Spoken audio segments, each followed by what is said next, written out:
দেখুন, মালিকের সামান্য একটু গাফলতির কারণে, ভুল ডিসিশনের কারণে এখন দেখেন এখানে কি ধরনের সমস্যাটা হতে পারে একটু দেখুন। এখানে এটা হচ্ছে একটা বারান্দা। এই বারান্দাটার মধ্যে উনি ওই জায়গায় দিছে স্লোপের পাইপটা, পানির পাইপটা দিছে ওই জায়গাটার মধ্যে। এখানে দেওয়া হয়েছে পানির পাইপটা। এই পানির পাইপটা এখানে না দিয়া পানির পাইপটা যদি আমার এখানে দিত, যে স্লোপের পানির পাইপটা, তাহলে জিনিসটা অনেক ভালো হতো। ওনার এই এতটুকু বোকামির কারণে এখন দেখা গেছে বারান্দার যত পানি আছে এই পানিগুলো এখন এদিক দিয়ে নিচে দিয়ে যায় ওইখানে যাবে। তার মানে ওনারা যখন এটা ভিতরে আসবে বৃষ্টির দিনে, তখন এখানে পাওটা দিবে। পাওটা এখানে দেওয়ার সাথে সাথে পায়ের মধ্যে পানি লাগবে, ভিজে যাবে। তাহলে উনি এই গাফলতিটা যদি না করতো, ওই পাইপটাতে এই কর্নারে নিয়ে যদি এনে দিত, তাহলে দেখা গেছে আপনার জিনিসটা, এই সমস্যাটা আর হতো না। আর আরেকটা সমস্যা উনি মেইন যেটা করছে, এটা হচ্ছে উনি এখানে দিবে একটা থাই।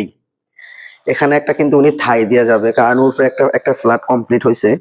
এখানে এই পাশে থাই দিছে, থাই দেওয়ার পরে দেখা গেছে থাইয়ের যে ফ্রেমটা আছে, এখন এখানে থাইয়ের ফ্রেমটা দেওয়াতে এদিকের যে পানিগুলা আছে এই ফ্রেমের মধ্যে বাইজা থাকে। তাহলে এটা অনেক বড় ধরনের একটা ভুল, ওনাদের ভুল সিদ্ধান্ত। এখন মালিক বলতেছে এই টাইলস গুলারে ভাঙার জন্য।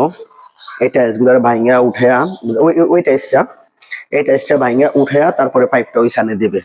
এভাবে দিতে গেলে এটা একটা প্রায় 15টা 16টা ফ্ল্যাটের মধ্যে, প্রত্যেকটা বারান্দার মধ্যে যদি এইগুলা যদি উঠেয়া যদি আবার করতে হয়, এতে করে আমাদের কতটুকু লস এবং কি মালিকের কতটুকু লস। আমাদের যাবে মজুরি, আর ওনার যাবে টাইলস। এই টাইলসটা হচ্ছে, এক একটা টাইলস হচ্ছে 32 বাই 32। এটা পার স্কোয়ার ফিট নেওয়া হয়েছে 130 টাকা, প্রায় 800 সাড়ে 800 টাকা এক একটা পিসের দাম। তাহলে প্রত্যেকটা বারান্দার মধ্যে 2 পিস করে টাইলস ভাঙতে হবে। 2 পিস টাইলস এর দাম প্রায় আসে 1700 টাকার মতন, 2 পিস টাইলস এর দাম আসে। এর ভিতরে আমার তো মজুরি আছেই, বালু সিমেন্ট তো আছেই। তাহলে এটা বড় একটা গাফলতি, বড় একটা ভুল। কারণ ওনার গাফলতি এই জন্য বললাম, স্যানিটারি মিস্ত্রি যখন কাজ করে, স্যানিটারি মিস্ত্রির কাজটা ওনার চেক করার প্রয়োজন ছিল। উনি যদি কাজটা চেক করতো যে হ্যাঁ তুমি এখানে দাও কেন, ওইখানে নিয়ে দাও, তাহলে হয়তো। আর স্যানিটারি মিস্ত্রিরও ভুল আছে, কারণ স্যানিটারি মিস্ত্রি বোঝার দরকার ছিল যে এটা একটা বারান্দা, বারান্দার মধ্যে পানিটা যদি এদিকে দেই, বাহিরের সাইডে যদি থাই হয়, তাহলে পানিটা কিভাবে যাইবো, এই জিনিসটা বোঝার দরকার ছিল। স্যানিটারি মিস্ত্রিও এটা বলে নাই, এবং কি মালিকও এটা তেমন একটা গুরুত্ব দেয় নাই। কিন্তু এখন ঠিকই গুরুত্ব দিল, এখন ঠিকই গুরুত্ব দিছে। এখন গুরুত্ব দিয়ে তো কোনো লাভ হবে না। 16টা ফ্ল্যাট কমপ্লিট করা শেষ, 2টা করে টাইলস ভাঙতে হবে, প্রতিটা টাইলসের দাম আছে 1700 টাকা করে। তাহলে এতে করে কতগুলা টাকা লস, এবং কি আমাদের মজুরি গুলা লস।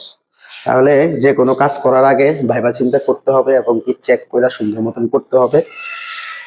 তো সবাই ভালো থাকবেন, আর আমাদের জন্য দোয়া করবেন।